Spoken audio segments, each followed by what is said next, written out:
샬롬. 오늘도 주 안에서 마음껏 기쁨과 감사가 여러분의 삶 가운데 풍성하게 넘치시기를 소망합니다. 오늘 먼저 찬양으로 영광 올려드립니다. 찬송가 351장 믿는 사람들은 주의 군사니, 함께 찬양합니다.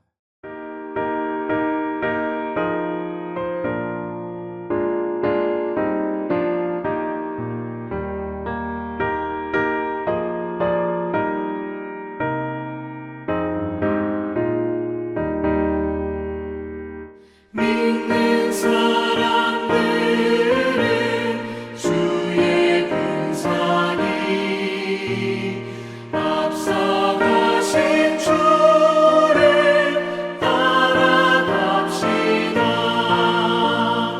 우리 대장 예수 길을 들고서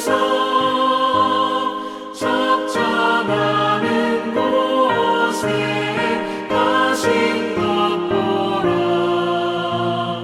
믿는 사람들은 주의 군사니 앞서가신 주를 따라갑시다. 백성들아 와서 함께 모여서 우리 모두 함께 해가 부르세. 영원토록 영광 권세 찬송을 우리 임금 주께 돌려보내세. 믿는 사람들은 주의 군사니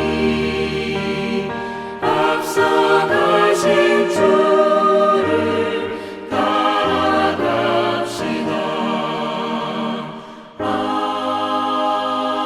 아멘.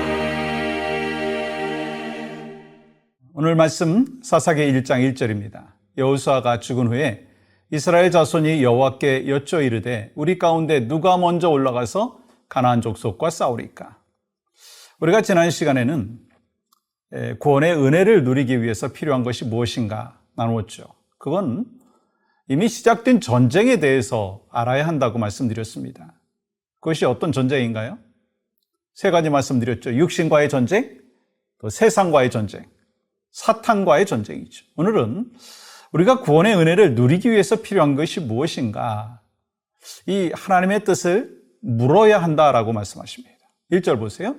여호수아가 죽은 후에 이스라엘 자손이 여호와께 여쭈어 이르되, 이 본문에서 여쭈어라고 하는 단어의 원어의 의미는 단순히 질문하는 것이 아닙니다. 간절히 강청하다라고 하는 의미인 거예요. 이 지도자인 이 여호수아가 죽은 후에 그들이 어떻게 해야 할지 모를 때 그들은 먼저 하나님의 뜻을 물었습니다. 다른 것보다도 먼저 기도했다는 거예요. 하나님, 우리의 영적인 지도자인 여호수아가 죽었습니다. 이제 우리 어떻게 해야 되겠습니까? 그렇게 하면서 그들은 기도한 거예요. 다시 말하면 우리의 미래는, 우리의 살 길은 하나님께 달려 있어요. 그것이 바로 신앙의 고백이 되어야 되고, 그렇게 또 할 때 그것이 바로 기도인 것입니다. 여러분, 하나님의 뜻을 물었을 때 하나님께서 어떻게 역사하시나요? 전쟁을 승리하게 만드십니다. 4절 보세요. 유다가 올라가매 여호와께서 가나안 족속과 브리스 족속을 그들의 손에 넘겨주시니 그들이 베색에서 10,000명을 죽이고, 그리고 계속되는 전쟁에서 이스라엘을 승리하게 하셨어요. 하나님께서는 당신을 의지하고 맡기며 기도할 때 승리 있게 하신다는 것을 말씀하십니다. 이스라엘에게 베풀어 주신 하나님의 은혜가 바로 여러분과 저에게도 동일하게 또한 허락되어질 줄 믿습니다. 여러분, 사도행전 13장 22절에 보시면 다윗을 하나님의 마음에 맞는 사람이라고 기록했어요. 여러분, 그 이유가 뭘까요? 그거는요, 모든 일에 하나님의 뜻을 물었기 때문인 거예요. 사무엘상 23장 2절에 보시면 이에 다윗이 여호와께 묻자와 가로되, 또 4절 보세요. 다윗이 여호와께 다시 묻자온데, 여러분, 이렇게 다윗은 무슨 일을 하든지 하나님께 묻는 습관이 있었어요.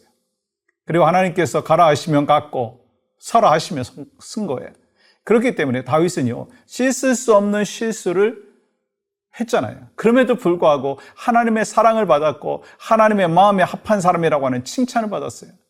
이 다윗의 모습이 바로 여러분과 저의 모습이 되기를 원합니다. 뭘 하든지 하나님께 먼저 물어보는 습관이 있어야 된다는 거예요. 큰 일을 결정할 때만이 아니라 무슨 일을 하든지 물어야 합니다. 그런데 우리는 사사시대의 안타까운 모습을 보게 되죠. 처음에는 이스라엘 백성들이 하나님께 어떻게 해야 될지 물었습니다. 그런데 사사기 21장 25절 보십시오. 그때 이스라엘에 왕이 없으므로 사람이 각기 자기의 소견에 옳은 대로 행하였더라.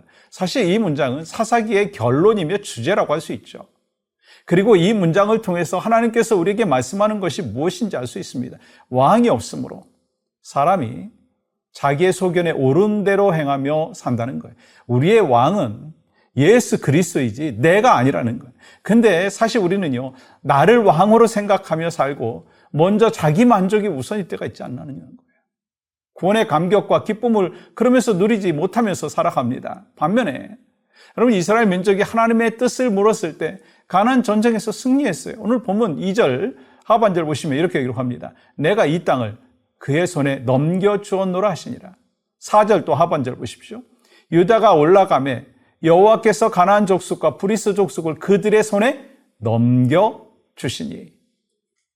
이미 여리고와 아이성 전투에서도 알 수 있었지만 가나안 정복 전쟁의 승리는 이스라엘 민족의 능력이나 여호수아 같은 리더십 때문이 아니었어요. 오직 하나님의 능력이었습니다. 그게 중요한 것은 하나님의 뜻대로 했느냐 아니면 자기의 뜻대로 했느냐라고 하는 것이 승패의 결정 요소가 됐다는 거예요. 여러분 하나님께 기도하면 하나님께서 여러분의 삶을 인도하여 주실 것을 믿습니까? 아멘이시죠? 그런 믿음의 확신이 우리에게 있어야 하는 거예요. 시편 127편 1절 보십시오. 여호와께서 집을 세우지 아니하시면 세우는 자의 수고가 헛되며 여호와께서 성을 지키지 아니하시면 파수꾼의 깨어있음이 어떻게 되도다? 헛되도다. 우리는 하나님께서 도와주셔야만이 승리할 수 있어요. 우리가 아무리 애를 써봐도 하나님이 도와주지 아니하시면 헛수고가 되는 거예요. 그러므로 여러분과 저는 하나님의 뜻을 묻고 하나님의 도우심을 받으시는 그러한 은혜와 복이 있기를 간절히 축복합니다. 사랑하는 여러분, 이 문제의 장벽이 여러분 앞을 가로막고 있습니까? 그렇게 믿었던 사람이 여러분으로부터 등을 돌리셨습니까? 여러분의 인생이 여러분들의 생각처럼 잘 되지 않습니까?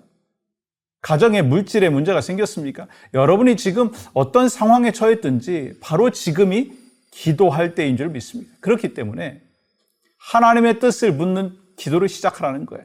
그때 하나님께서 여러분에게 갈 바를 알게 해주시고, 그리고 또 정말 겨우겨우 신앙생활을 하는 것이 아니라 누리는 신앙생활의 삶을 허락해 주실 줄 믿습니다. 우리는 이미 시작된 전쟁이 있음을 기억해야 합니다. 물론 예배 빠지지 아니하고 열심히 봉사하는 거 귀하죠. 그렇게 하면 제대로 크리스찬답게 신앙생활하는 건가요? 그렇지 않다는 거예요. 그러면 하나님 뭐라고 말씀하십니까? 가나안 땅에 들어가기는 했지만 정작 누려야 할 축복을 하나도 누리지 못했던 이스라엘 백성들처럼 너희도 그렇게 될 수밖에 없다. 무슨 말씀인가요? 우리 앞에는 싸워야 할 전쟁이 있다는 거예요. 근데 우리가 알아야 될 사실은 우리 앞에 있는 적들은요, 두려워할 필요가 없어요. 세상, 육신, 사탄이 강하긴 하지만 두려워할 필요가 없다. 왠지 아십니까? 그 이유는 가나안 땅이 여호수아에 의해 정복되었듯이 우리 앞에 있는 모든 적들은요, 이미 예수님께서 정복한 적들이기 때문인 거예요. 예수님께서 십자가 위에서 보배 피를 흘리심으로 말미암아 사탄을 정복하셨고 우리는 구원받았습니다. 그래서 우리가 해야 될 일은 우리 안에 남아있는 타락한 성품, 육신의 전용, 안목의 정욕, 이상의 자랑, 그걸 이길 수 있도록 적과 싸워서 결국 하나님 앞에 영광을 올려드려야 되는 거예요. 이를 위해서 우리에게 필요한 게 무엇입니까? 하나님의 뜻을 물어야 한다는 거예요. 하나님의 뜻을 묻고 말씀 따라 살고 주님의 말씀에 순종하기를 원합니다. 내 자신을 내어드리게 된다면 하나님이 결국 일하시고 역사하시는 것이죠. 그때 세상이 줄 수 없는 평안, 세상이 줄 수 없는 기쁨, 또 감사와 감격, 그것이 바로 여러분과 저의 삶 가운데 있을 줄 믿습니다. 그래서 여러분과 저에게 소망이 있습니다. 성도로서 겨우겨우 신앙생활을 하는 게 아니라 누리는 신앙생활을 하게 하여 주시옵소서. 그것이 바로 여러분과 저의 삶의 모습이 되기를 원합니다. 우리 함께 기도할 때 이 감사의 달을 맞이해서 범사에 감사하는 삶을 살게 하여 주시옵소서. 감사의 삶이 가정과 교회와 세상으로 계속해서 확산되게 하여 주시옵소서. 하나님, 오늘 또 살아서 역사하시는 신실하신 하나님, 영적인 전투에서 참된 평안과 누리는 삶이 우리 가운데 있기를 원합니다. 어찌하오리까? 하나님 앞에 하나님의 뜻을 묻게 하시고 날마다 범사에 감사하며 살아가는 믿음의 종들 될 수 있도록 인도하여 주시옵소서. 예수님의 이름으로 축복하며 기도하옵나이다. 아멘.